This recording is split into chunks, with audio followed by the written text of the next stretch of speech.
안녕하세요. 사연에 빠지다의 DJ 민영입니다.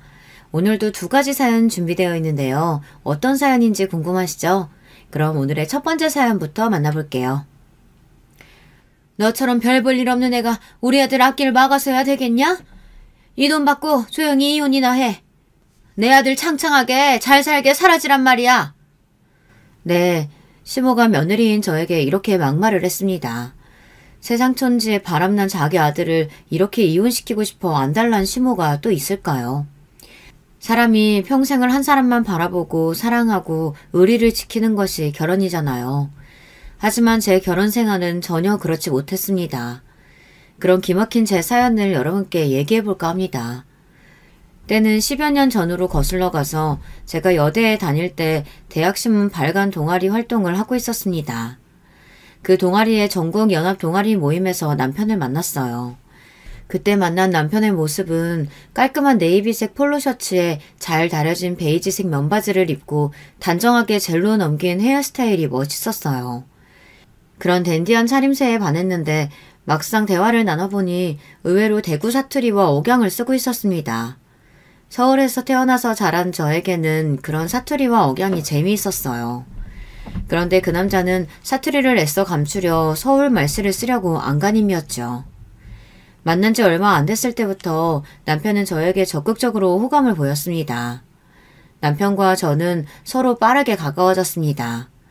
그리고 저와 남편은 패션 코드도 잘 맞았어요. 저는 남자가 못생긴 건 참아도 옷 못 입는 건 못 참거든요.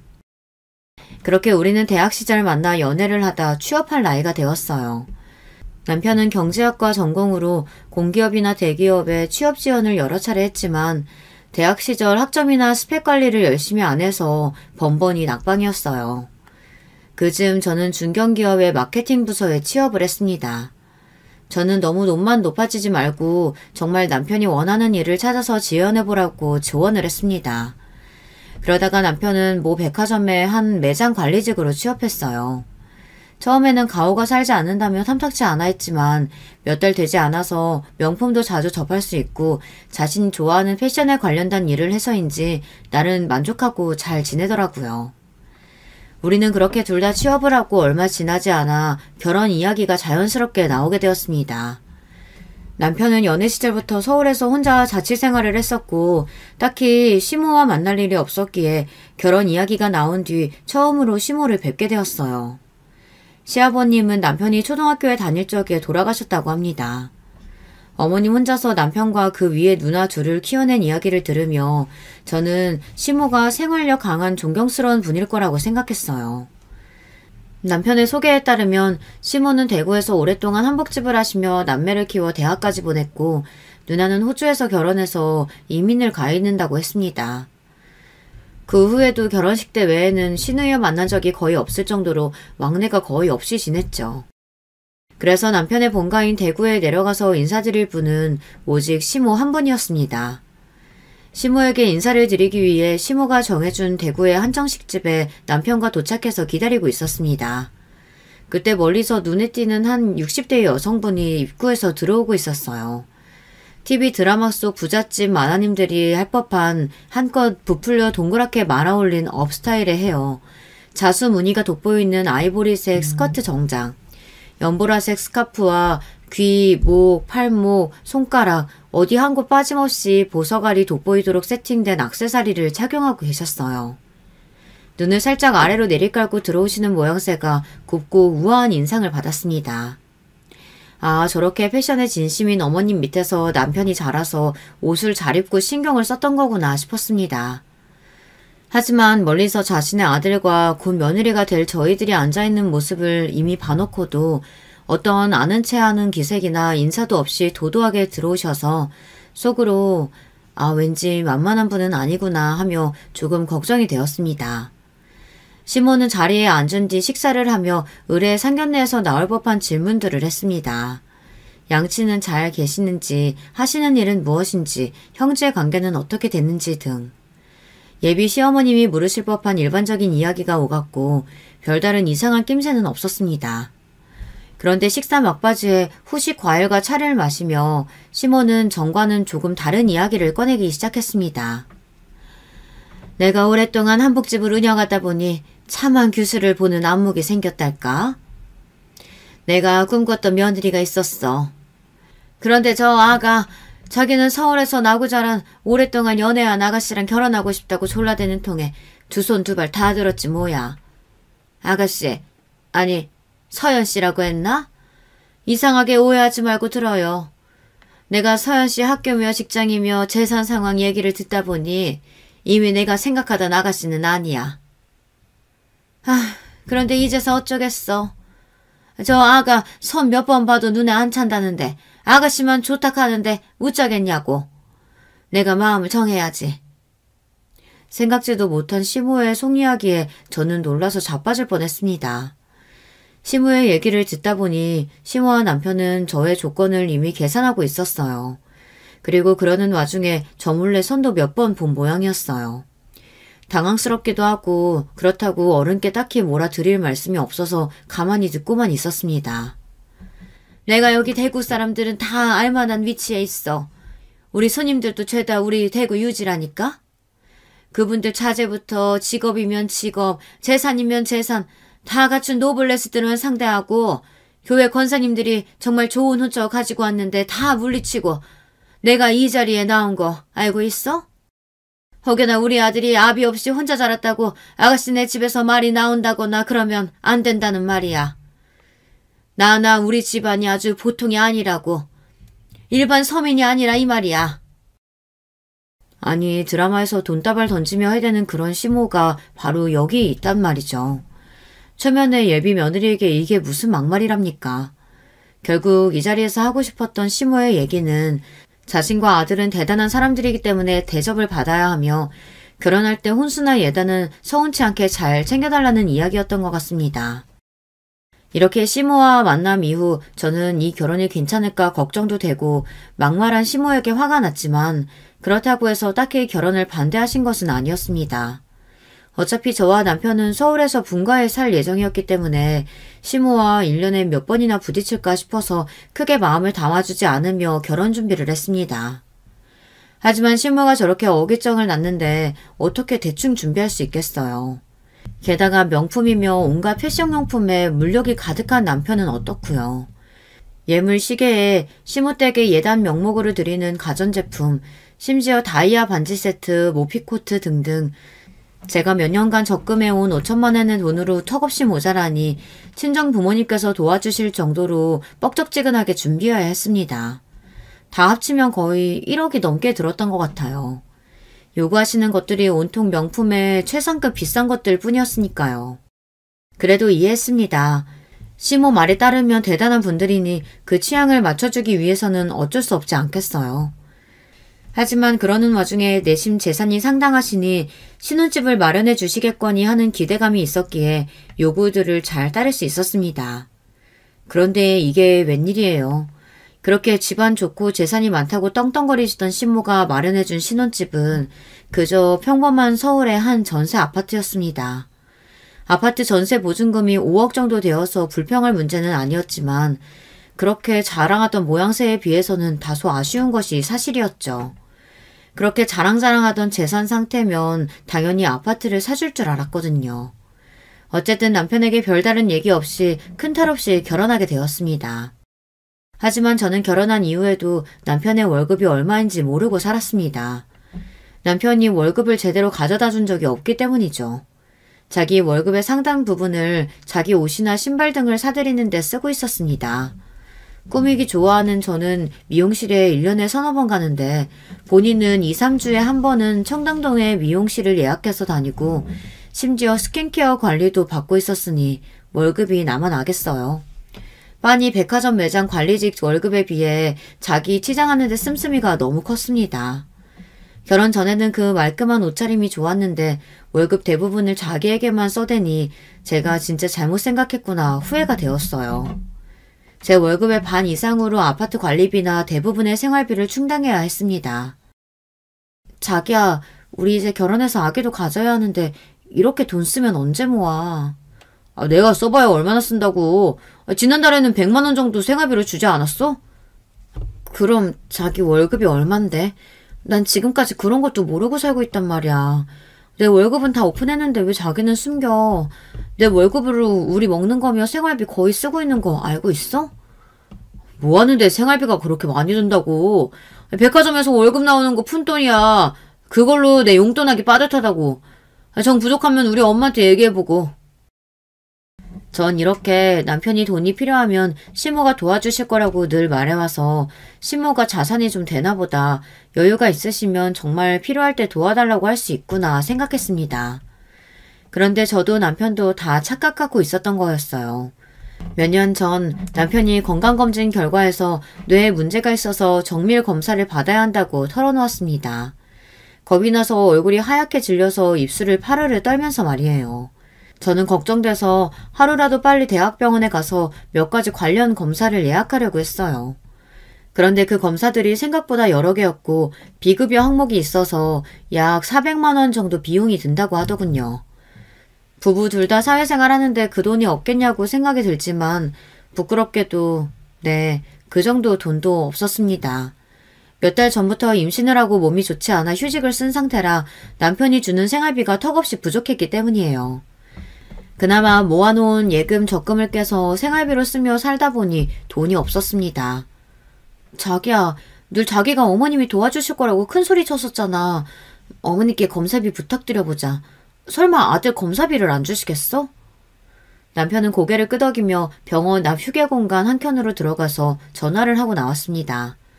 무슨 대화가 그리 긴지 한 30분가량 통화하고 돌아온 것 같았고 남편의 얼굴이 그리 밝지는 않았기에 저는 어떻게 된 거냐고 물었습니다.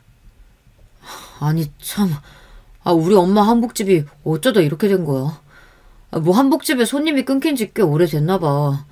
엄마도 하는 수 없이 벌어놓고 있던 돈 야금야금 쓰고 계셨다고 하시는데 그래도 돈 400만 원은 있다고 걱정 말라고 하시니까 보내주시겠지. 아니 결혼 전부터 그렇게 재산 있다고 으스대시더니 이게 무슨 이야기인가 싶었습니다. 사실 몇 년 전 시모 한복집 단골 고객인 한 사모님의 한복을 실측하기 위해 단골 사모님 댁을 찾았다가 그 집의 은밀한 사정을 알게 되었다고 합니다. 사실 그 사모님 댁에 장애가 있는 자식을 숨기고 키웠다는 것을 시모가 알게 된 것이죠. 어머님이 그 이야기를 교회에서 떠벌리다가 그 이야기가 소문을 타게 되고 그 사모님의 귀에까지 들어가게 된 것입니다. 그 사모님은 이 소문이 퍼진 이야기를 알고는 충격에 몸져 누웠다고 해요.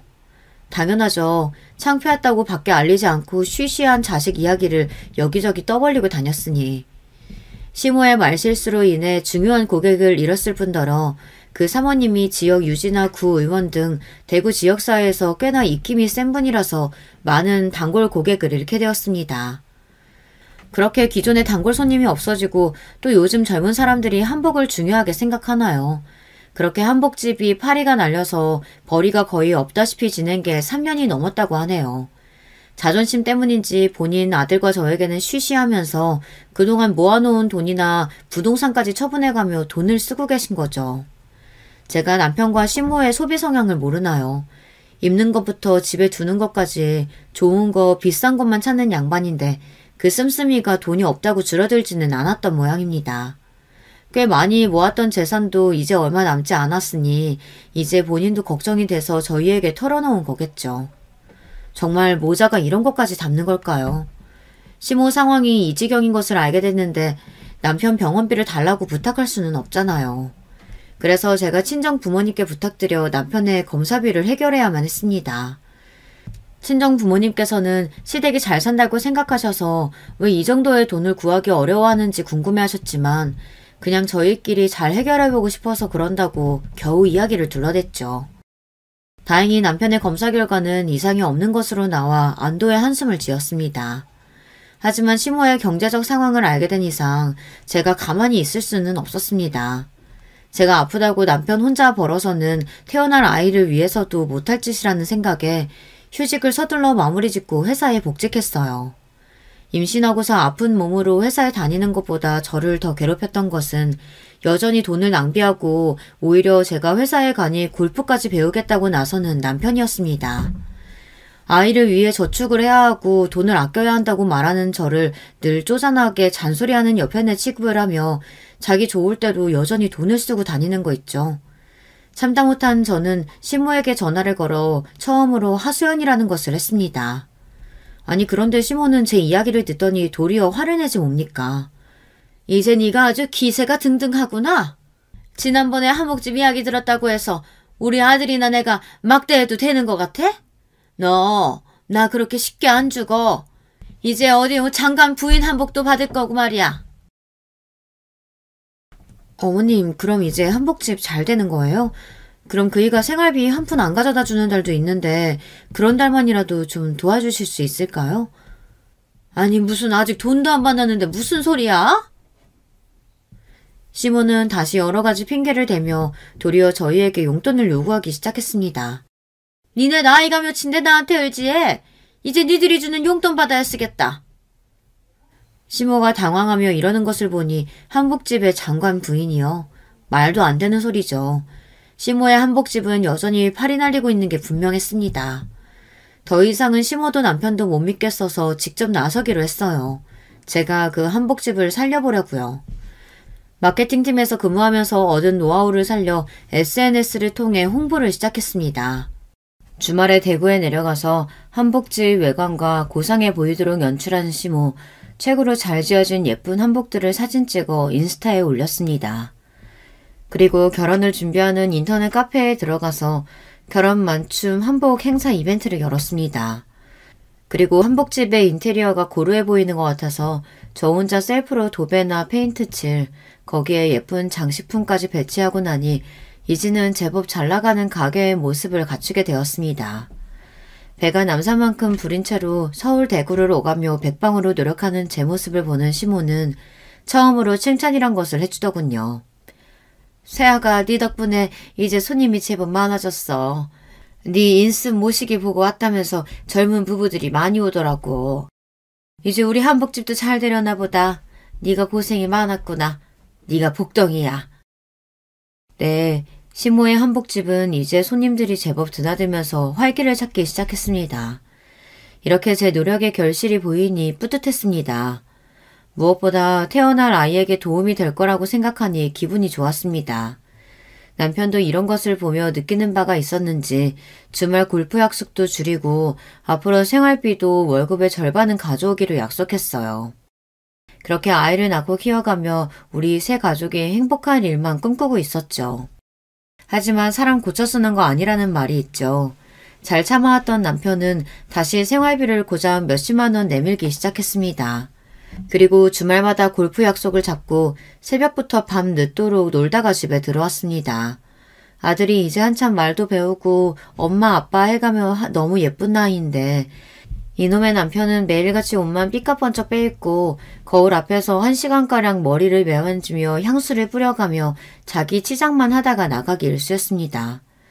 저는 제 옷 사러 간 지가 언제인지 기억도 안 나고 머리도 매일 질끈 동여매고 화장도 못하고 꾸밀 줄 모르는 아줌마인 양 이 꼴로 사는데 자기 혼자 즐기고 다니는구나 이 생각에 속이 상했습니다. 이러다가 우리 아이가 아빠가 있는지도 모르겠다고 아이를 위해서도 이 사람을 고쳐놔야겠다고 결심하고 퇴근한 남편에게 술상을 보고 앉아 대화를 시도하기 시작했습니다. 자기야, 우리 이제 아들도 있는데 미래를 계획하고 돈을 좀 모아야 하지 않을까? 난 걱정돼. 중요한 이야기 있다고 바쁜 사람 불렀는데 또 그 이야기인가? 마 그리고 너 좀 꾸미고 살아야 되지 않겠냐고. 몸매도 퍼지고 집에서 머리는 부스스하고 얼굴은 또 그게 뭐냐? 얼굴을 잔뜩 찌푸리며 남편은 이제 제 외모를 지적하기 시작했습니다. 출근해서 백화점 가면 어리고 예쁜 여자들 거기다가 돈도 얼마나 많은지 카드로 몇백 몇천씩 써대는 그런 여자들 보다가 내가 집에 와서 노래 보면 가관이라고. 내가 집에 붙어있고 싶겠냐? 그게 무슨 말이야? 내가 이러고 싶어서 이러겠어? 우리 애기 보는데 어떻게 화장하고 꾸밀 수가 있겠어? 그러다 애기한테 화장품이라도 묻으면 어떡해. 나는 안 꾸미고 싶겠어? 당신이 집에 와서 잠깐씩 애기 보고 시간을 가지면 나도 그렇게 할 수 있어. 핑계 좀 대지 마. 다들 키우는 애기도 혼자 키우냐? 우리 엄마는 남편도 없이 우리 엄마 키우는데 뭘. 그래. 비교 한번 해보자. 우리 아랫집 아빠는 매일 일찍 퇴근해서 애기랑 놀아주고 목욕도 시켜준대. 가끔 유치원 등하원도 하러 오는 거 본 적이 한두 번도 아니야. 또 주말마다 아기가 가고 싶다는 대로 나들이도 가고. 우리도 그렇게 살면 안 돼? 네 자꾸 바가지 긁으면서 피곤하게 하면 나 집에 안 있는다. 잠깐만, 알았어. 미안해. 싸우자는 게 아니고 자기 요즘 다시 생활비 안 주는데 이러면 어머님한테 이야기할 수밖에 없어. 알았지? 약속 지켜줘. 아이고, 그때 한복집 잠깐 소문나게 도와줬다고 뭐 엄마가 네 편이라도 된 거 같냐? 엄마 한복집이 잘 된 게 엄마가 솜씨가 좋아서 사람이 모이니까 그런 거지. 네가 계속 그거 하나 한 거 가지고 된 거 같냐고. 내가 지금도 어머님 한복집 SNS 통해서 계속 홍보하고 있는데 내가 한 게 없다고? 그제야 남편은 아차 싶었는지 알았다고. 생활비 가져오면 되잖아. 됐냐? 나 씻으러 간다. 궁시렁대며 남편은 핸드폰을 들고 일어났습니다. 씻으러 간다면서 핸드폰은 왜 가져가? 요즘 거래처 사장님들이 시도 때도 없이 연락해 된다고. 너는 내가 맨날 노는 줄만 아냐? 이렇게 저렇게 대화를 시도해봤지만 도무지 반성할 기색이 없는 남편이었어요. 그런데 말이죠. 그저 철없이 돈만 써대는 남편이었기만 했다면 차라리 다행이었습니다. 그이가 요새 들어 제 외모를 타박하고 매일 잠자리를 요구하던 남편이 최근 들어 피곤하다며 돌아누워 자기 일수였어요. 저도 딱히 잠자리가 아쉬웠던 것은 아니죠. 일하고 애 키우며 사는 게 팍팍했으니까요. 하지만 한 달 뒤 저에게는 청천벽력 같은 일이 일어나고 말았습니다. 그날은 아이의 유치원 소풍날이었어요. 엄마 아빠들이 함께 서울대공원에 다녀오는 일정이었는데 저와 아들 둘이 잘 놀고 돌아오는 길이었죠. 엄마, 내 친구 서준이랑 민경이는 다 아빠가 같이 왔는데 우리 아빠는 매일 바빠요? 아이가 서운한 게 당연한 일이었습니다. 아빠라고 있는데 주말마다 나들이를 가거나 집에 일찍 돌아와서 게임이나 운동을 하며 같이 놀아주는 법이 거의 없었으니까요. 아빠가 좀 바쁘시긴 한데 대신 우리가 아빠 깜짝 파티 해줄까? 아빠 일하시는 백화점에 들러서 맛있는 거 먹고 오는 거 어때? 아이는 한박 웃음을 지으며 발걸음이 빨라졌습니다. 저렇게 좋을까 귀엽기도 하고 안쓰럽기도 한 마음을 안고 남편이 일하는 백화점 매장으로 향했죠. 남편이 일하는 매장 안으로 들어선 순간 저는 제 두 눈을 의심했습니다. 아니 이게 어찌된 일이란 말이죠. 남편이 어떤 여성과 히히덕거리며 함께 쇼핑을 하고 있는 것이었습니다. 그 여성은 단순히 손님이라기엔 너무 친밀하고 가까워 보였어요. 그리고 제 직감은 틀리지 않았음을 나중에 알게 됩니다. 아이와 제 모습을 확인한 남편은 매우 당황하며 우리 둘을 매장 밖 휴게소로 데려갔습니다. 미쳤어? 어디라고 남편 일터에 함부로 와? 아빠 미안해요. 제가 아빠 보고 싶다고 해서 엄마가 데려오신 거예요. 혼내지 마세요. 다신 안 그럴게요. 남편이 불같이 화를 내자 아이는 너무 놀라 울어버리고 말았습니다. 저도 당황했지만 아이가 울며 하는 말에 더 서러워져서 화를 내고 말았습니다. 우리 도진이 자기 아들이야. 아들이 아빠 보고 싶다고 오는 게 잘못이야? 그리고 백화점이 뭐 못 올 때도 아니고 아빠랑 같이 맛있는 거 먹자고 온 거야. 그게 그렇게 잘못이니? 그제야 남편은 자신이 상황에 맞지 않게 분노했다는 것을 깨달은 건지 아니면 주변 사람들이 힐끔거리고 우리를 쳐다보는 상황을 피하고 싶었던 건지 이내 화를 누그러뜨리고 다정한 척 말했습니다. 아니 내가 손님 대응하고 있을 때 정신이 없어서. 도진아, 아빠가 화내서 미안해. 우리 햄버거 먹으러 갈까? 남편은 아이의 눈물을 닦으며 손을 잡고 햄버거 매장으로 향했습니다. 하지만 저는 알아채고 말았습니다. 아까 남편과 친밀해 보였던 그 손님이 멀리서부터 쭉 우리를 보고 있었다는 걸요. 그리고 햄버거 매장으로 가는 우리를 쳐다보며 알 수 없는 미소를 내비쳤습니다. 집에 돌아와서도 저는 계속 찜찜했어요. 남편은 남성 가죽 자파 매장에서 일하고 있는데 여성 손님이 단골일 가능성도 적어 보이고 그 여자의 옷차림이 자꾸 떠올랐습니다. 노란색 파워숄더 자켓에 흰색 플레어 바지 정장, 웨이브를 길게 늘어뜨리고 수많은 시간 공을 들였음이 분명해 보이는 헤어스타일. 보테가바네테 구두와 가방을 착용하고 있었고 얼굴 화장도 짙고 화려했습니다. 일반적인 여성 같지 않아 보이고 미모가 뛰어난 편은 아니지만 잘 꾸미고 또 부유함을 과시하는 듯한 모양새였죠. 생각해보니 최근에 남편이 저에게 자꾸 외모 지적을 한 것이 자꾸 그녀를 두고서 저와 비교한 것 같이 느껴졌습니다. 무엇보다 저를 괴롭힌 것은 그녀가 알 수 없는 미소로 쭉 우리를 관찰하듯이 지켜본 것이었습니다. 혼자 고민하다가 저는 동네에서 친하게 지내는 친구와 같이 이야기를 하게 되었습니다. 제 이야기를 듣던 그 친구는 처음에는 제 오해일 거라고 걱정 말라고 안심시켜 주었습니다. 그런데 다음날 믿지 못한 사실을 전 듣게 됩니다. 그 친구가 전화를 해서는 서연아 미안해. 사실 어제 네 얘기 듣고 바로 솔직하게 얘기 못했어. 네가 너무 놀랄까봐 말이야. 그리고 나도 그냥 쉽게 할 얘기는 아닌 것 같아서 주변에 물어보고서 이렇게 이야기하는 거야. 어렵게 말 꺼낸 친구의 이야기는 삼류 막장 속 바로 그런 불륜 이야기였습니다. 그 주인공이 바로 제 남편이었던 거죠. 백화점에서 일하는 저희 남편을 아는 사람들은 이미 여러 차례 목격하고 암암리에 소문이 돌았다고 합니다. 엄청 화려하게 차려입고 다니는 여자가 매일같이 남편 매장에 와서 놀다 가고 퇴근까지 종종 같이 하는 모습을 목격했다고 하네요. 혹자는 그 여자가 제 남편의 아내인 줄 알았다는 얘기까지 있었습니다. 백화점에서 너무 대놓고 놀아나니까요. 그녀, 아니 그 상간녀는 제가 봤던 인상처럼 일반적이고 얌전한 여성처럼 보이지 않았다는 것은 화려한 치장뿐 아니라 말투가 요사스럽고 도도하기까지 했다는 겁니다. 많은 사람들이 오가는 백화점에서 포옹이나 입맞춤 같은 스킨십도 서슴없이 해대는 어느 술집에 다니는 여자거나 분명 화류계에 있는 여자다. 이런 추측들이 난무했다고 합니다. 저는 너무 어이가 없었습니다. 이게 무슨 말도 안 되는 일입니까? 저만 모르고 많은 이웃들이 그 광경을 목격하고 수군될 정도면 남편의 바람은 얼마나 오랫동안 깊게 이어졌던 걸까요? 저와 우리 아들을 생각한다면 그렇게 대놓고 바람 피우는 것은 짐승이나 할 짓 아닌가요? 이야기를 들은 즉시 저는 남편에게 문자를 남겼습니다. 오늘 퇴근 후 바로 귀가하기 바람. 아니면 법정에서 만나.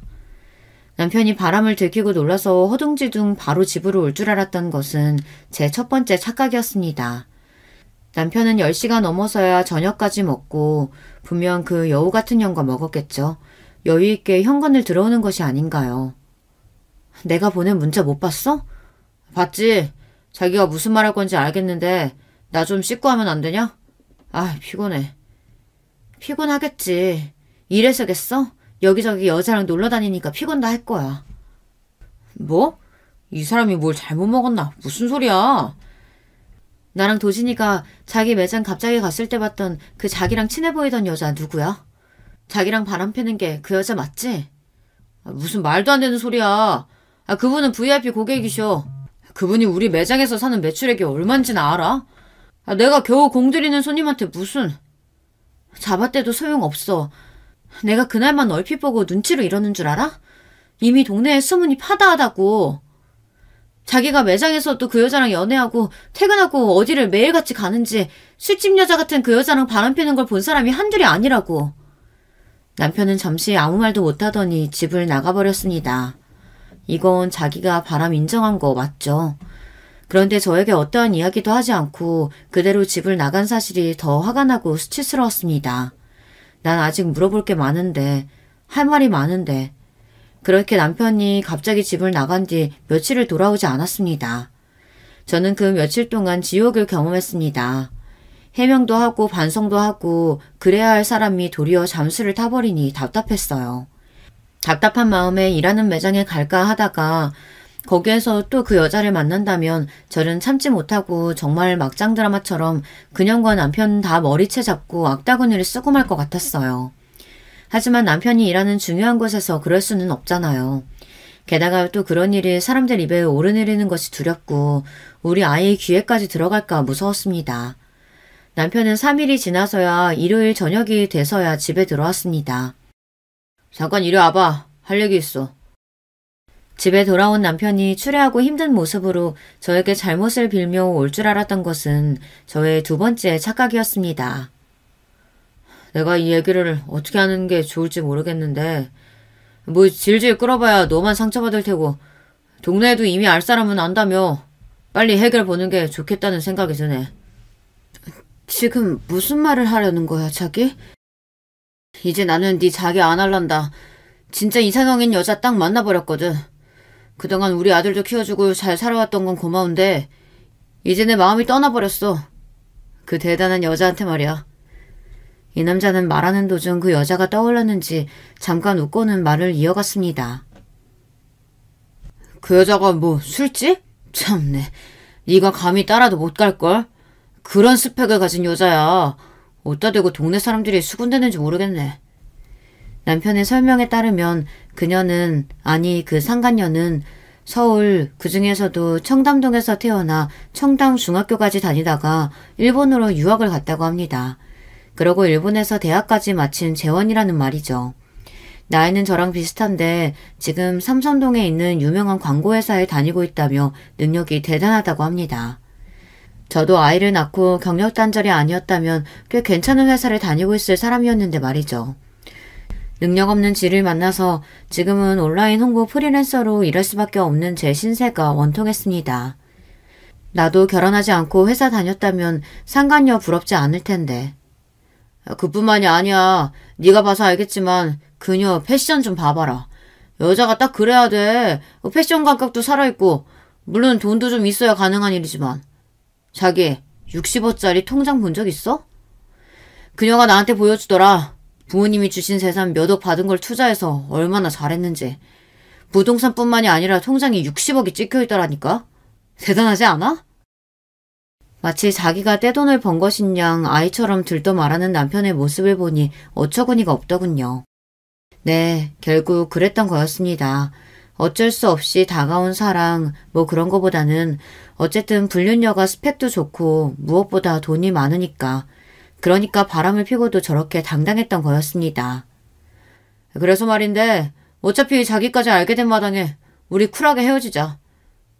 자기야, 그게 지금 무슨 말이야? 집에 나가 있는 동안 나 생각 많이 했거든. 근데 나 그 여자랑 못 헤어져. 굳이 따지면 니랑은 이제 정리할 수 있겠더라. 이제 구질구질하게 끌지 말고 깔끔하게 갈라서자.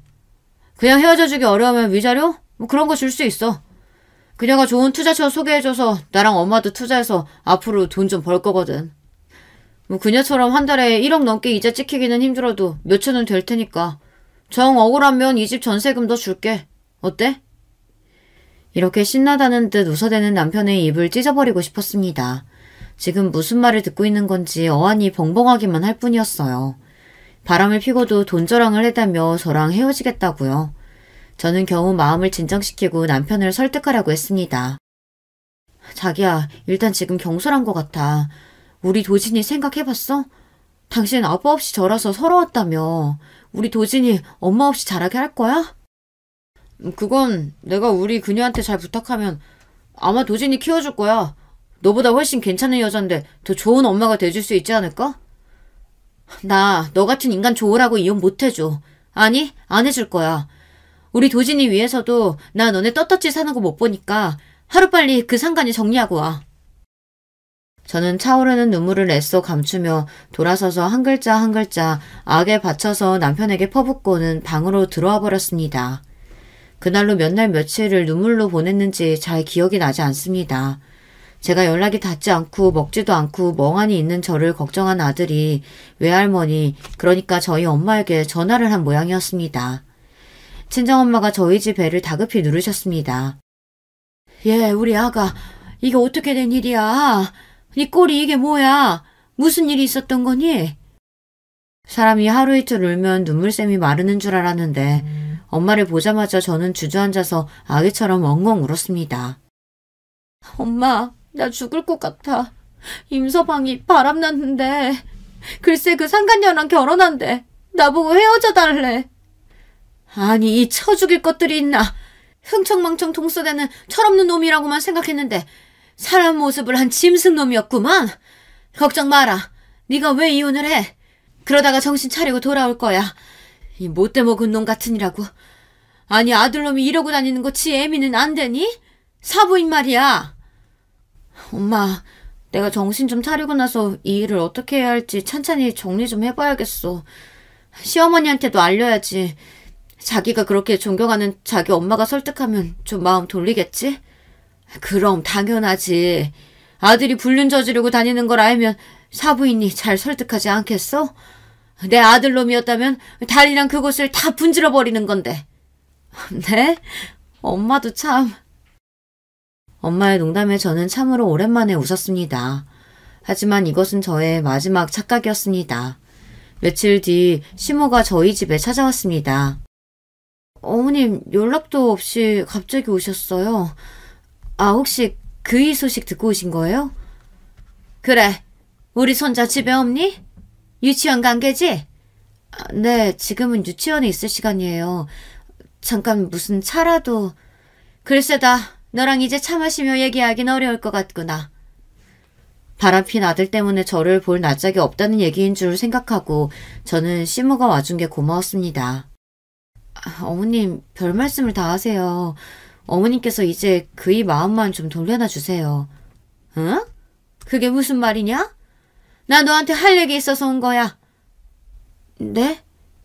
이후 시모는 귀를 의심할 만한 충격적인 얘기를 시작했습니다. 우리 아들이 얼마 전에 자기가 새로 사귄 여자가 있다고 하면서 대구에 내려와서 보여주고 싶다고 하더라. 처음엔 나도 반대했지. 결혼한 놈이 무슨 소린가 했어. 그런데 그 아이 직접 보고 나니까 우리 아들이 허투루 본 게 아니더구나 싶었지. 애가 아주 똑부러지고 능력도 있는 것이 그렇게 아들이 부르짖던 멋진 서울 여성이더라고.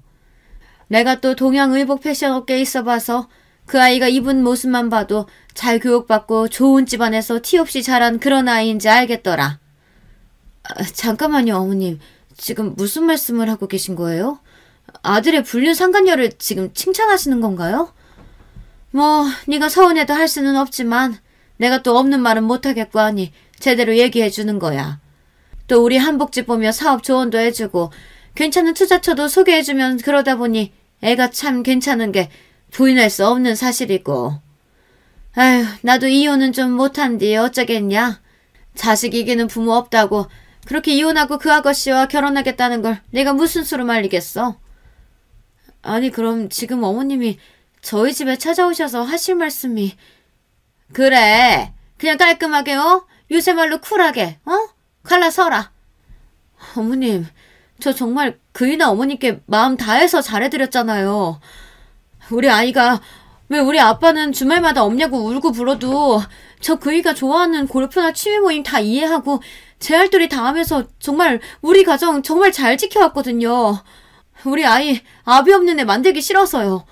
그런데 이제 와서 어머니까지 그 상간녀를 싸고 드시는 건가요? 아니 얘가 너 참 말 싹둑머리 없게 한다. 네가 말한 일들 어느 집 며느리들 안 한다니? 다 돈 벌고 직장 생활하면서 집안 간수 잘하는 다른 집 며느리들이 얼마나 많은데. 우리 교회 권사님들은 매주 자기네 며느리 자랑해. 여자가 남자 뒷바라지하고 애 키우고 집안 검사하는 게 무슨 대단한 일이라고 이러는지 모르겠다. 그런 말씀이 아니잖아요. 어머님, 한복집 잊으셨어요? 거긴 제가 살려드린 거잖아요. 제가 그렇게 대구 내려가서 주변 친인척 지인들 다 연결해드리고 서울도 SNS 맨날 관리해가며 홍보한 덕에 문 닫을 뻔했던 거 잊으셨어요? 아니 그걸 떠나서 어머님까지 왜 저한테 조용히 이혼하라고 하시는 거예요? 애초에 바람난 그의 혼도 내주시고 정신 차리라고 해주셔야죠. 어머님 친손자가 이걸 알면... 너 도진이한테 이런 얘기 조금이라도 흘렸다간 가만 안 둬? 우리 빗줄이야 도진이는. 더 잘난 새엄마 만나는 거니까 교육상 나쁠 것도 없다. 너만 조용히 빠지면 모두가 만사 형통인 거야. 아, 이제 보니 너 돈 때문이니? 돈 때문이구나? 알았어. 거하게 챙겨줄 테니까 그거나 받고 사라지면 돼. 아휴, 입 아프네. 아니 얘는 왜 이런 상스러운 대화를 하게 만드는 거야. 네가 하도 이혼 도장 못 찍겠다며 버틴다고 우리 아들이랑 새아가가 부탁해가지고 내가 서울까지 올라온 거니까 그런 줄 알고 넌 하루빨리 정리해라. 네가 그렇게 좋아하는 돈, 그 돈 줄 테니 말이야. 저를 돈에 미친 여자로 몰아가는 말에 너무 억울해서 시모에게 눈을 치켜뜨고서는 말했습니다. 어머니, 말씀은 바로 하셔야죠. 지금 그 상간녀 돈 보고 넘어간 사람이 어머니와 그이잖아요.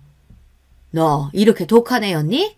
가시나가 조신하게 얌전해 보여가지고 가신 거 별거 없어도 내가 그 아하고 결혼 허락했더니만 이제 보니 아주 요망한 여우 같은 년이었구만. 내가 너를 배려를 해서 이런 이야기까지는 안 하려고 했는데 하늘 수 없다. 새아가 아이 가졌단다. 우리 핏줄 말이야. 내가 지금 무슨 소리를 들은 거지? 전 믿을 수 없는 소리를 들었습니다. 네? 아니 그게 무슨... 그치? 네가 봐도 이제 할 말 없지? 모든 상황에 네가 조용히 이혼해주고 우리 애들이 새 가정 꾸리는데 지장 안 줘야 되지 않겠니? 그런 줄 알고 나는 이만 내려간다. 저는 머리가 돌아버릴 것 같았습니다. 사람이 어떻게 이럴 수가 있단 말이죠. 바람으로 모자라 상간녀가 임신까지 했다니 정말 남편이 인간같이 보이지 않았습니다. 게다가 시모까지 상간녀의 돈이 탐나서 조강지처인 저와 이혼하라며 이 말도 안 되는 이혼을 돕고 있던 것입니다. 이렇게 남편은 집을 나가서 상간녀와 동거하고 시모는 하루가 멀다 하고 전화와 문자로 이혼을 요구했습니다. 이제 저는 더 이상 참을 수가 없었습니다. 저와 도진이 인생을 위해서 이혼하기로 마음먹었어요. 금수만도 못한 남편과 시모, 그 집안과 연을 끊기로요. 주변 지인의 소개로 이혼 전문 변호사를 만나 이혼을 준비했습니다. 이혼을 해주는 조건으로 우리 아들의 양육권 그리고 위자료로 현재 신혼집에 전세보증금 5억 원 전액을 요구했습니다. 처음에는 남편과 시모 모두 불같이 화내면서 어디 5억을 노리냐고 욕을 해댔어요. 원하는 대로 다 준다고 할 때는 언제고 말이죠. 하지만 남편은 불륜으로 이혼의 책임이 있는 당사자라서 별 도리가 없다는 것을 알고 나서는 수긍했습니다. 하지만 저를 돈만 하는 벌레로 몰더군요. 누가 돈벌레인데요. 그리고 더럽지만 남편은 하루라도 빨리 상간녀와 합치고 싶어 안달이 난 눈치였습니다. 지난번 이혼 조정협의회에서 만난 날 저에게 핸드폰으로 어떤 입금 계좌 내역을 보여주었습니다. 이혼은 뭐 네 요구대로 하면 그만이야. 그깟 5억? 금방 벌지. 그녀와 함께하면 말이야. 이것 좀 봐봐. 이번 달에 투자 수익금만 1,000만 원 들어왔지? 우리 엄마는 훨씬 더 많이 투자하셔서 아마 5천만 원은 매달 꼬박꼬박 들어올걸? 당신은 지금 그 계좌에 돈이 중요해? 우리 이혼으로 상처받고 아빠 없이 자랄 도진이 생각하면 난 아직도 밥을 제대로 못 먹어. 그러니까 왜 너가 데려간다고 난리야. 우리 여보가 앞으로 더 잘 키워줄 텐데 원하면 유학도 보내주고. 그런데 쥐뿔도 없는 엄마가 데려간다고 버텨서 아빠 없는 애가 된 거지 뭐. 어쨌든 변호사가 면접 교섭권은 내가 갖고 있다고 했으니까 우리 아이 보고 싶을 땐 보러 갈 거다. 물론이야. 나는 도진이가 아빠 만나는 거 반대 안 해.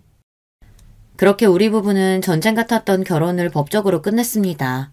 저는 이제 이혼녀로서 남편 없이 우리 아이 제대로 키워볼 각오로 프리랜서 일 외에 이전 직장 상사분과 함께 마케팅 사업을 구상하고 있었습니다. 그분이 믿을 만한 동업자이기도 했고 제 사정을 다 알게 된 뒤 사업비는 거의 본인이 될 테니 저에게 열심히 사업을 키우자며 배려를 해주셔서 비전 있는 사업을 할 수 있게 되었죠. 거기에 위자료로 받은 5억이 있어서 아이와 지낼 집을 구하는 한편 당분간은 돈 걱정 없이 지낼 수 있으니 다행이었습니다. 그간 결혼해서 남편이나 시모에게 제대로 된 선물을 받은 적이 얼마 없었는데 이혼 선물을 5억을 받은 셈이네요. 그 인간일이 이렇게 거액을 선뜻 준 것이 믿기지 않았지만 그 당시 그 모자는 상간녀의 재력에 푹 빠져 있었으니까요. 이혼하고 저는 친정 부모님이 사시는 다른 동네로 옮겨오고 전 남편은 상간녀가 사는 호화 빌라로 들어간다고 얼핏 들었는데 이들이 어떻게 사는지 모르고 살았습니다. 사실 궁금하지도 않았고요. 하지만 인과응보라죠. 불쌍한 내 인생에 너무도 통쾌한 일이 생겼습니다. 어느 날 전 남편에게 전화가 왔습니다. 자기야 잘 지내지? 우리 아들은 아픈 데 없이 잘 크고 있고? 내가 왜 당신 자기야? 난 잘 지내. 2달이 넘도록 소식이 없더니 무슨 일이야? 이제 와서 아들이 보고 싶어졌나 보지? 사실 난 잘 못 지낸다. 너도 보고 싶고 우리 도진이도 보고 싶고 나 미칠 것 같은 거. 수학이 넘어 전 남편의 목소리가 울음을 참는 듯 했습니다. 아, 무슨 사단이 났구나 싶었죠. 잠깐만 진정해봐. 찬찬히 얘기해봐. 뭐가 어떻게 된 일인지. 저와 이혼한 뒤 남편과 시모가 겪은 일은 정말이지 파란만장했습니다. 남편을 통해 들었던 상간녀의 강남 8학군 출신부터 일본 유학생의 잘나가는 광고회사 등 스펙은 모조리 거짓이라는 것이 밝혀졌다고 합니다. 결혼할 때 들어갔던 상간녀의 호화 빌라는 알고 보니 월 1,000만 원이 넘는 거액의 월세집이었습니다. 그리고 보증금도 거의 없어서 사실 상간녀는 능력도 없고 재산도 없는 여자였던 것입니다. 월세를 감당할 수 없다며 상간녀는 합가한 뒤 바로 남편과 시모에게 앞으로 빌라 월세비와 생활비를 줄 것을 요구했다고 합니다. 이 부분에서 남편은 못된 년 어쩌고 하면서 제 앞에서 상간녀의 욕을 늘어놓았습니다. 이런 말도 안 되는 상황에 어이없어 웃음이 나왔어요. 저와 이혼하기까지 상간녀의 대단한 스펙을 자랑하던 그 얼굴을 지금까지 잊을 수가 없는데 말이죠. 남편은 욕을 퍼붓다가 잠시 정적이 흐르다가 이내 울기 시작했습니다.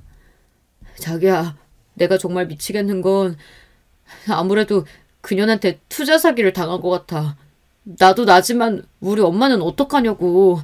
우리 엄마 한복집이랑 집, 상가, 가진 재산 몽땅 담보로 대출받아서 투자한 거였는데. 자초지정을 듣고 보니 상간녀는 투자 사기 회사의 홍보 말단 직원, 속히 다단계 업체에서 사람을 꼬드겨내는 그런 일을 하는 여자였습니다.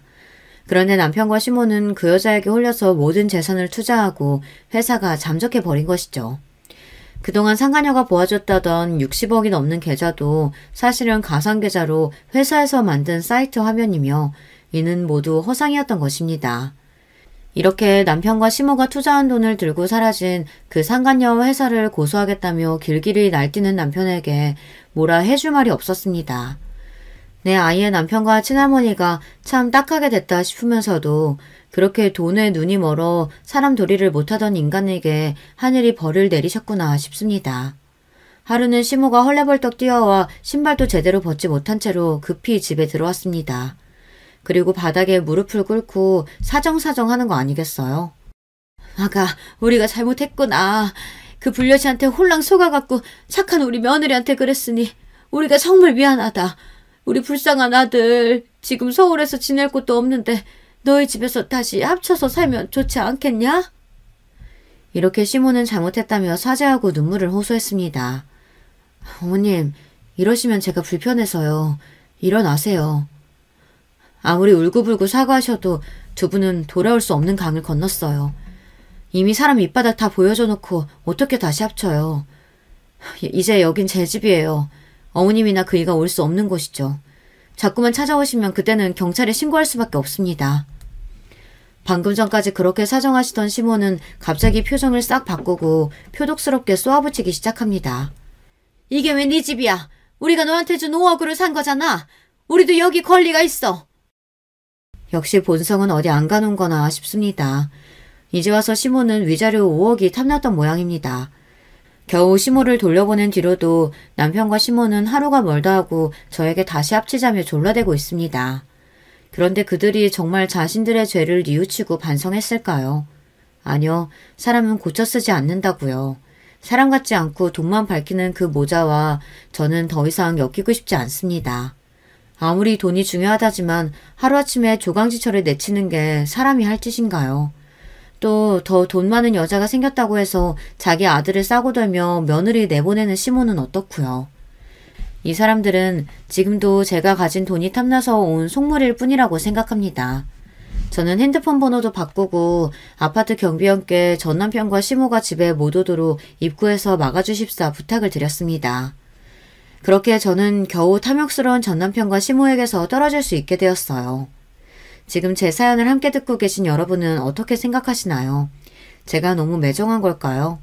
혹시 저에게 주실 조언이 있으시면 댓글도 남겨주시고 비슷한 고민을 하고 계신 분들이 있으시다면 응원해드리고 싶습니다. 지금까지 제 사연을 봐주셔서 감사드립니다. 여러분, 두 번째 사연 시작하기 전에 좋아요, 구독 꼭 눌러주실 거죠? 그럼 두 번째 사연 바로 시작합니다. 안녕하세요. 저는 지방에서 여생을 보내고 있는 60대 남자입니다. 나이가 들고 은퇴하니 자연이 좋아 사람이 없는 곳으로 왔는데 참 좋아요. 조용히 책도 읽고 텃밭도 가꾸고 있습니다. 동네에서 떠돌이 개가 있어 그 친구를 집으로 데려와 같이 지내는데 참 평화로워요. 이렇게 평화롭게 지내는 것이 좋다가도 가끔 외로울 때가 있습니다. 그럴 땐 아주 어렸을 때부터 매일 밤 썼던 일기장을 봐요. 그러다 제 인생에서 가장 큰 사건을 제보하고 싶어졌습니다. 여러분은 인생의 은인이 있으세요? 저는 있습니다. 아니, 사실 저는 한 명이 아니에요. 세상은 혼자 살아가는 게 아니고 다 같이 살아가잖아요. 평탄하지 않은 인생을 살아오며 참 많은 사람을 만났습니다. 그중 제 인생을 구원해준 은인 몇 분을 만났어요. 첫 번째 은인은 제 아내입니다. 다들 그렇겠지만 대한민국 중년의 삶이 다 저마다 사연을 가지고 있잖아요. 저번에 뉴스를 보니 특히 5, 60대는 격동의 시대를 보냈다고 합니다. 저는 그 말에 전적으로 동의해요. 8남매 중 6번째로 태어난 저는 부모님의 관심을 받지 못했습니다. 가난해서 장남인 큰형을 빼고는 대학에 가지 못했어요. 그래도 아버지가 남자들은 고등학교에 보내셔서 저는 고등학교는 졸업할 수 있었습니다. 졸업하고는 바로 철물점에 취업했어요. 그것도 아버지 친구가 하시던 곳이었죠. 삼촌이라고 부르며 제가 따랐던 기억이 납니다. 삼촌을 따라 철물점에서 일하며 많은 것을 배웠어요. 그러다 군대를 다녀왔는데 삼촌이 고향으로 내려간다고 철물점 문을 닫으셨습니다. 갈 데가 없는 저는 급하게 일자리를 알아봤어요. 그러다 제가 사는 곳이 해안가였는데 횟집에 일자리를 구했습니다. 그냥 아무 생각 없이 지원했는데 상당히 힘들었죠. 그래도 괜찮았습니다. 왜냐면 거기서 제 아내를 만났거든요. 여러분은 첫눈에 반한다는 말을 믿으세요? 전 강력하게 동의합니다. 제가 아내에게 첫눈에 반했거든요. 다행히 아내도 제가 싫지 않았는지 그렇게 1년이라는 짧은 연애를 마치고 우리는 결혼까지 하게 됐습니다. 아내도 그렇고 저도 그렇고 둘 다 가정 형편이 넉넉진 않았어요. 그래서 진짜 받은 게 하나도 없었습니다. 우리는 그렇게 결혼하고 신혼을 횟집에서 일하며 보냈습니다.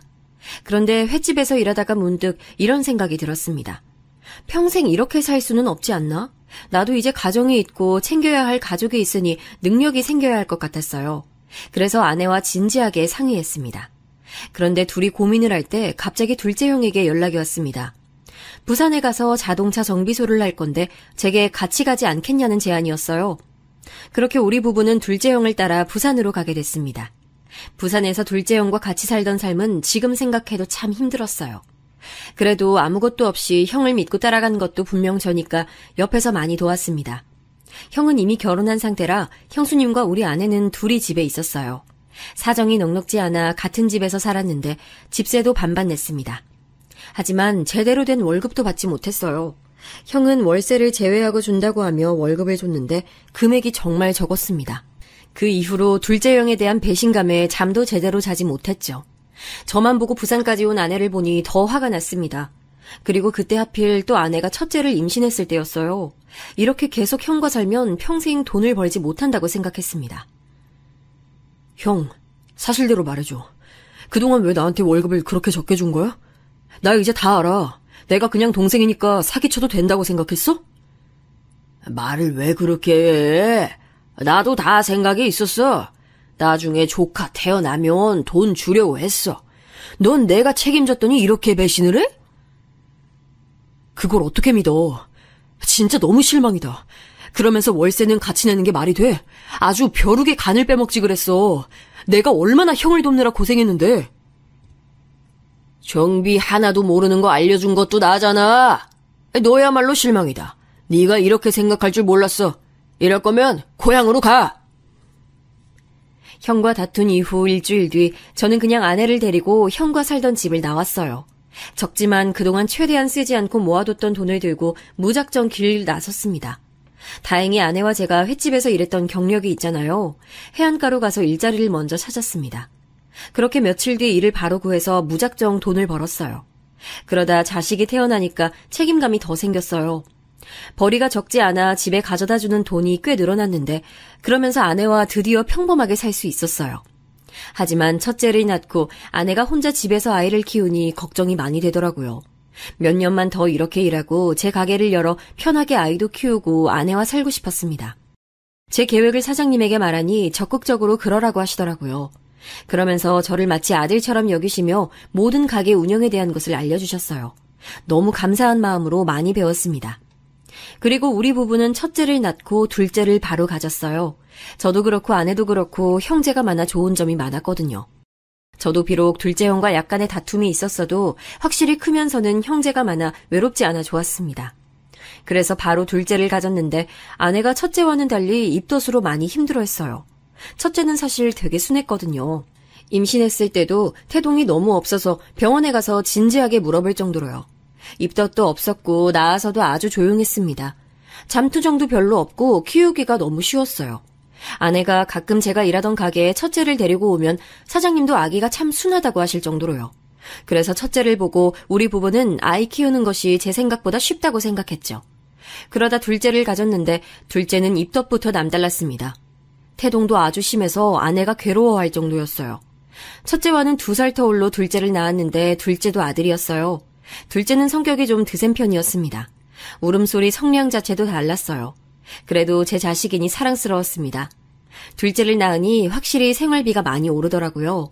아이가 1명일 때는 몰랐는데 확실히 드는 돈이 많았습니다.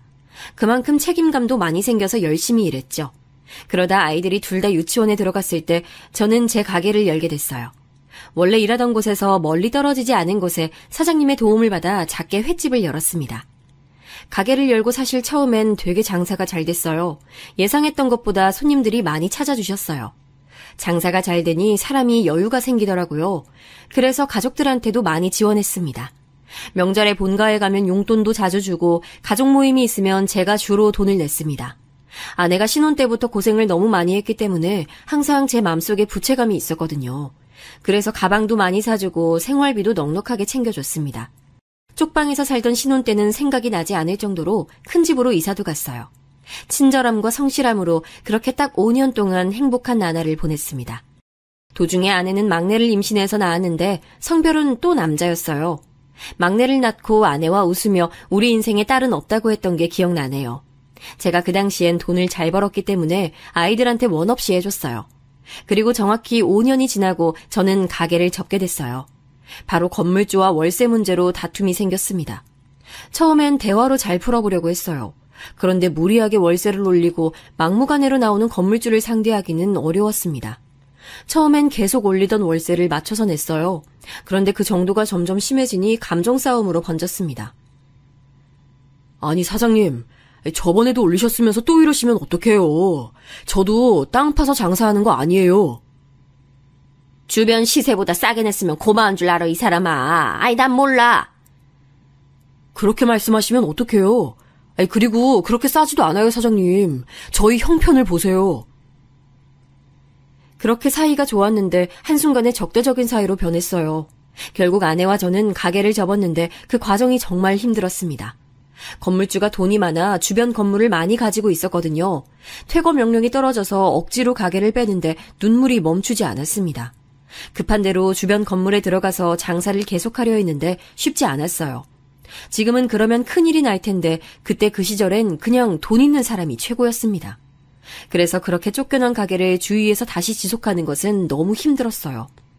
단골도 많았고 주변에서 제일 잘 되던 가게라 아쉬움이 컸죠. 오히려 단골들이 제게 위로할 정도로 크게 상심하게 됐습니다.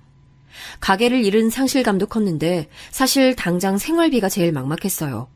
아이들은 3명이나 있는데 게다가 먹성 좋은 남자아이들이었죠. 가게를 지키고 싶은 마음에 끝에는 대출을 받아 월세를 냈었거든요. 그게 다 빚으로 다가오니 막막했습니다. 결국 살던 집을 팔아 급한 불을 끄게 됐어요.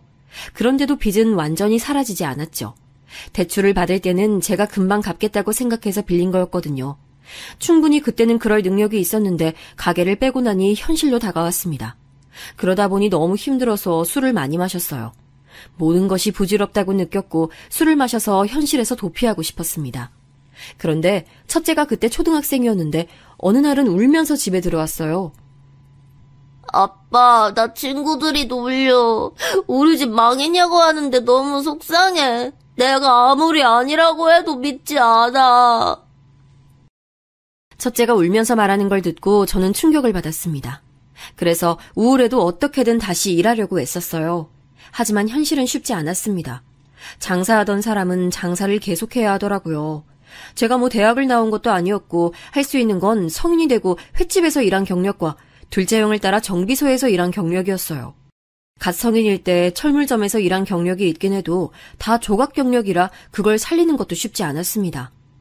전문적으로 무언가를 했던 건 장사가 전부였죠.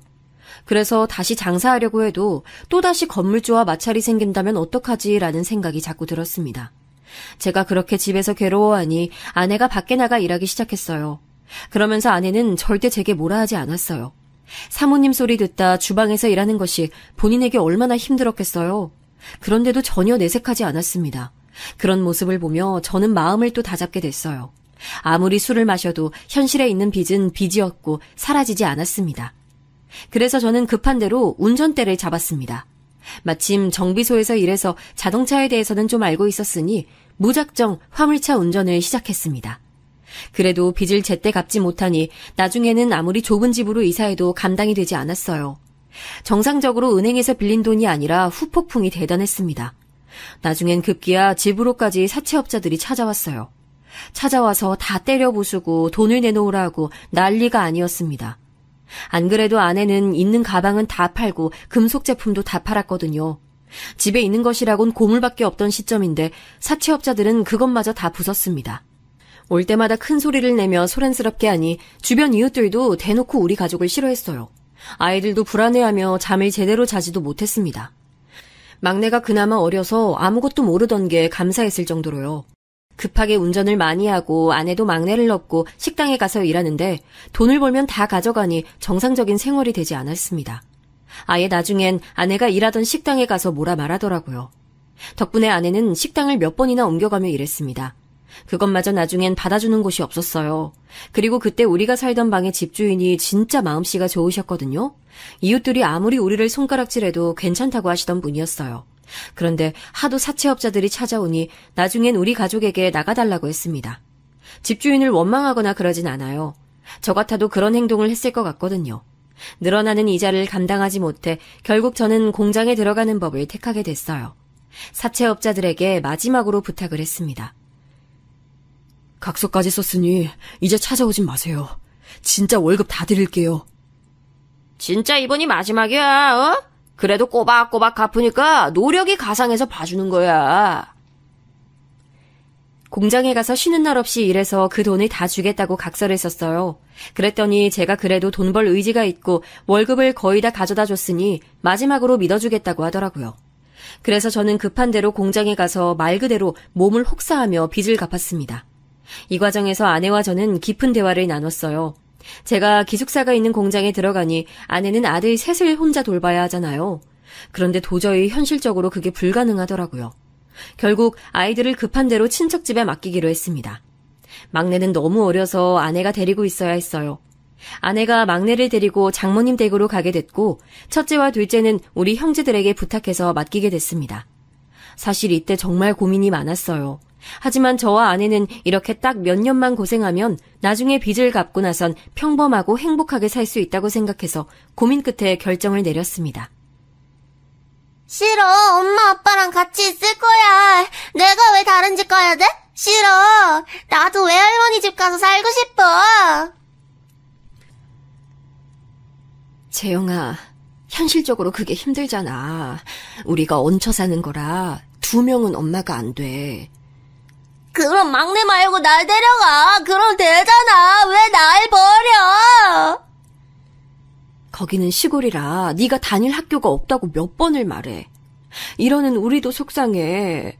네가 조금만 이해해주면 안 돼?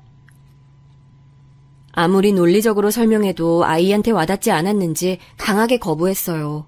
그 모습에 얼마나 가슴이 아팠는지 몰라요. 하지만 현실적으로 첫째와 둘째는 학교에 다녀야 했으니 장모님이 계신 시골은 갈 수가 없었습니다. 둘째는 다행히 아내가 임신했을 때 많이 힘들게 하더니 나와서는 순하더라고요. 실제로 장남과 비교했을 때 둘째가 확실히 성격이 순한 편이었습니다. 아내와 제가 설득하니 둘째는 그냥 조용히 고개를 끄덕이며 알겠다고 순응했어요. 아니면 본인 형이 너무 난리를 치니 자기까지 그러기 쉽지 않았을 수도 있고요. 제 형제 중에 그나마 제일 형편이 괜찮고 제게 가장 우호적인 쿤나나네 집으로는 첫째를 보냈습니다. 그리고 큰형의 집으로 둘째를 보냈어요. 보내면서 얼마나 미안한 마음이 들었는지 모릅니다. 우리 형제들에게도 그렇고 자식들에게도 못할 짓이라고 느꼈죠. 만약 제가 장사할 때 베풀지 않았다면 고개를 들고 싶지도 않았을 거예요. 첫째와 둘째를 각각 다른 집에 보내고 아내도 장모님 곁으로 보낸 뒤 혼자 정말 많은 눈물을 흘렸습니다.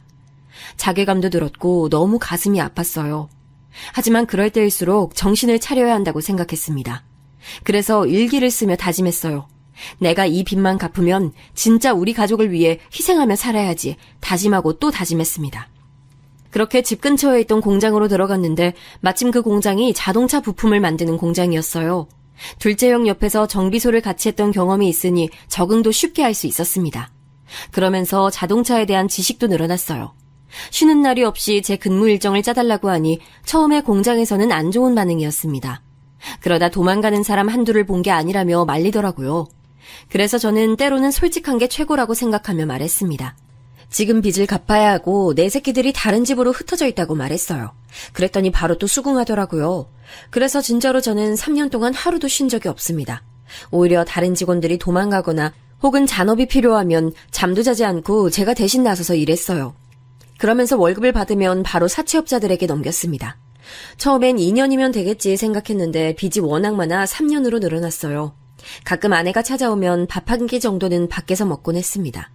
교도소도 이 정도는 아닐 거라고 눈물을 흘리는 아내를 보며 가슴이 참 많이 아프더라고요. 전 미안한 마음이 너무 커서 첫째와 둘째를 찾아가진 못했습니다. 대신 아내가 제사며 명절이며 빠지지 않고 저 대신 참석했다고 해요. 공장에 가서 빚을 갚느라 바쁜 남편을 대신해 아내가 그 고생을 했던 거죠. 나중에 들은 건데 아내는 첫째와 둘째를 맡기고 너무 미안한 마음이 들었다고 합니다. 그래서 혼자 처가에 얹혀 살며 나네 집에 가서 일손을 돕고 밭일을 내서 그 돈을 보냈다고 하더라고요. 이래서 제가 아내에게 제 인생의 은인이라고 부르는 거랍니다. 그렇게 지옥 같던 3년이 끝나고 저는 마침내 사채업자들에게서 벗어날 수 있었습니다. 우스운 말인데 사채업자들이 제게 대단하다고 하더라고요. 본인들도 제가 갚을 줄은 몰랐었나 봐요. 저는 빚을 갚고도 반년이 더 공장에서 일해서 목돈을 마련하고 공장에 나왔습니다. 소정의 돈을 큰누나와 큰형에게 주는데 눈물이 그렇게 나오더라고요. 두 사람은 괜찮다며 저를 다독였는데 3년을 아무리 조카라도 계속 데리고 있는 게 쉬운 일이 아니잖아요. 오랜만에 본 아이들은 정말 많이 컸더라고요. 첫째는 사춘기 시절을 다른 집에서 보낸 상처가 커 보였습니다. 저와는 딱히 말도 잘하지 않더라고요. 그런 모습을 보며 씁쓸하기도 하고 미안하기도 했습니다. 둘째와도 서먹했지만 그래도 둘째는 이 못난 사람이 아버지라고 따르기는 하더라고요. 그렇게 저는 식구들을 다시 모아 서울로 올라갔습니다. 부산에서는 횟집과 공장의 기억이 있는데 잘 살았던 기억과 너무 가난하고 비참했던 기억도 둘 다 가지고 있어요. 그래서 세월이 지난 지금 부산을 가면 참 복잡한 마음이 들곤 합니다. 좋은 기억과 나쁜 기억이 둘 다 공존하니까요. 서울에 무작정 올라간 건 아니고 사실 미리 봐둔 일자리가 있었습니다. 일하던 공장의 사장님이 제가 그만둔다고 하니까 매우 아쉬워하셨거든요. 그러면서 친한 지인 중에 서울에서 정비소를 하다 부산으로 내려온다며 제게 물려받으라고 하셨습니다. 전 이미 가게를 하다 망한 경험이 있어 처음엔 망설였어요. 그런데 진짜 그 지인이 부산에 오셔서 저와 얘기도 나누고 저도 미리 서울에 올라가서 가게를 보니까 믿을 수 있겠더라고요. 건물주와 계약서도 이번엔 변호사도 선임해서 꼼꼼하게 봤습니다. 그러고 나서 식구들을 데리고 서울로 가게 됐어요. 이 선택은 제 인생을 바꾸는 결정이 됐습니다. 어떻게 보면 공장 사장님과 정비소 전 사장님이 제 인생의 또 다른 은인으로 여길 수도 있겠네요. 서울에 가서 전 사장님의 배려로 집도 구할 수 있었어요. 아이들 학교와 가까운 곳에 작은 주택의 반지하에서 살게 됐습니다. 아내와 저는 일단 아이들과 다 같이 모여있다는 것 자체가 너무 행복했어요. 그래서 저는 이 행복을 지키기 위해 정말 열심히 일하기 시작했습니다. 예전에 횟집에서 일하던 것처럼 친절함과 성실함은 당연히 지켰고 그때의 기억으로 장사하면 어느 정도 내려놓아야 한다는 것도 알게 됐죠. 거의 퍼주듯이 장사했더니 단골도 생겨났어요. 또 정비소지만 제가 예전에 철물점에서 일했던 경험도 있고 자동차 부품 공장에서 3년을 일했으니 이것저것 잡지식이 많았습니다. 서비스 차원에서 더 추가로 뭘 해주고 그런 게 많다 보니 어느새 손님이 끊이지 않게 됐어요. 화물차 운전도 해봤으니 가게에 출근하기 전에 부업 용도로 운전도 하곤 했습니다. 이런 식으로 돈을 계속 저축했어요. 아내도 막내를 유치원에 보내고 혼자 생활비를 벌겠다고 식당에서 일하기 시작했습니다. 소액이어도 어쨌든 수입이 있으니 식구들이 버틸 수 있었어요. 빚은 이제 없으니 모으는 일만 남았던 거죠. 돈이라는 게 한순간에 없어질 수도 있다는 것을 이미 겪었으니 저는 다시는 그런 일이 일어나질 않길 바랐습니다. 새벽부터 나가서 정비하고 손님들 요구 들어주고 남는 시간엔 운전하고 그렇게 지냈어요. 아이들에 대한 부채감이 심해서 퇴근하고 대리운전도 하며 미친 사람처럼 돈을 모았습니다. 그런 식으로 자신을 위해 맛있는 걸 먹거나 옷을 사는 건 아예 포기했어요. 오로지 우리 가족만을 위한 인생이었죠. 모으고 또 모아도 부족하다고 느꼈습니다. 그렇게 살다 보니 돈이 어느 정도 모여 반지하를 탈출했어요. 큰 누나와 큰형에게 고마운 마음에 명절에 찾아가면 용돈을 주기도 했습니다. 드디어 이제 우리 가족도 평범하게 살 수 있는 환경이 됐어요. 아니, 사실 정비소가 점점 커지면서 평범함을 넘어서 여유 있는 생활을 하게 됐습니다. 아파트로 이사 가기도 했고 아이들 학원도 마음껏 보낼 수 있었거든요. 저는 그런 여유가 생겨도 이상하게 허한 느낌이 들었습니다. 그래서 그때도 대리운전을 계속했어요. 아마 아이들을 친척 집에 맡긴 죄책감이 매우 커서 그랬던 것 같습니다. 부산에서 살던 것처럼 집이 여유롭게 살다가 갑자기 한순간에 무너질까봐 그게 두려웠을 수도 있고요. 여보, 너무 무리하지 마. 당신 충분히 잘하고 있어. 우리 이제 적금도 많고 예전 같은 일은 안 일어나. 아내가 그런 저를 보고 안타깝게 여길 정도로 강박은 심해지기 시작했어요. 하지만 저는 트라우마가 심해서 일을 하지 않으면 더 고통스러웠습니다. 사장님 소리를 들으며 직원을 몇 명을 둬도 심적으로 마음이 편하지 않았죠. 그러다 어느 정도 괜찮아진 계기가 생겼습니다. 아내가 어느 날 퇴근하고 집에 갔더니 진지하게 얘기했어요. 그래서 나는 그 집을 매매했으면 좋겠어. 우리가 자금은 충분히 되더라고. 이제껏 투자가 무서워서 적금만 계속 들었잖아. 아내는 아파트 투자에 대한 의견을 제게 보였습니다. 재건축되면 아파트 값이 많이 오를 게 보인다며 적극적으로 의견을 제시했어요. 아내가 웬만하면 저러지 않거든요. 그런데 얼굴에 열까지 올리며 진지하게 말하는 모습에 저도 설득당하게 됐습니다. 아내 말대로 적금만 계속 들고 있기도 했거든요. 그리고 그 선택은 최고의 선택이 됐습니다. 진짜로 재건축이 되며 값이 크게 올랐어요. 그 이후로 아내와 저는